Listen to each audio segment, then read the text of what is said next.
2026 നിയമസഭാ തെരഞ്ഞെടുപ്പിൽ തൃശൂർ ജില്ലയിൽ 77.11% പോളിംഗ് രേഖപ്പെടുത്തി. ജില്ലയിലെ 13 നിയോജക മണ്ഡലങ്ങളിലെ 2839 പോളിംഗ് സ്റ്റേഷനുകളിലായി 19,53,064 പേരാണ് വോട്ട് രേഖപ്പെടുത്തിയത്.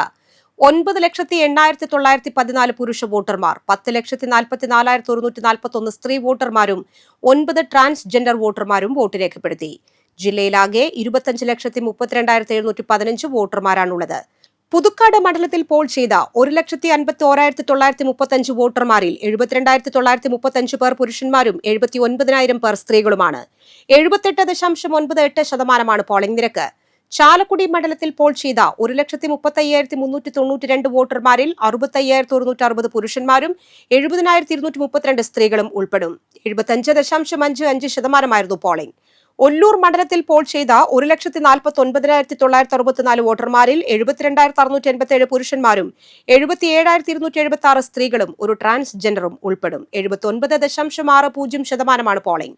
ഇരിങ്ങാലക്കുട മണ്ഡലത്തിൽ പോൾ ചെയ്ത 1,49,581 വോട്ടർമാരിൽ 69,199 പുരുഷന്മാരും 80,380 സ്ത്രീകളും 2 ട്രാൻസ്ജെൻഡർ വോട്ടർമാരും ഉൾപ്പെടും. 76.87% പോളിംഗ് നിരക്ക്. 16ാം കേരള നിയമസഭാ തെരഞ്ഞെടുപ്പിന്റെ വോട്ടെടുപ്പ് അവസാനിച്ചിട്ടും രാഷ്ട്രീയ ആവേശച്ചൂട് കുറഞ്ഞിട്ടില്ല. പുതുക്കാട് മണ്ഡലത്തിൽ ഇത്തവണ കണ്ടത് കടുത്ത ത്രികോണ പോരാട്ടം. 78.98% എന്ന ഉയർന്ന പോളിംഗ് ശതമാനം തന്നെ വോട്ടർമാരുടെ ശക്തമായ പങ്കാളിത്തം വ്യക്തമാക്കുന്നു.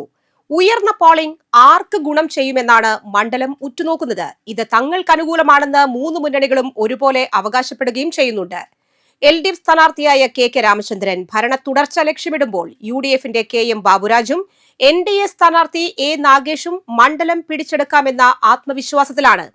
3 മുന്നണികളും തുല്യമായി പോരാടിയ ഈ തെരഞ്ഞെടുപ്പിൽ പുതുക്കാട് ആർക്കൊപ്പമാണെന്ന ഉത്തരത്തിനായി ഇനി കണ്ണുകൾ മെയ് 4 ഫലപ്രഖ്യാപനത്തിലേക്ക് കാത്തിരിക്കുകയാണ്.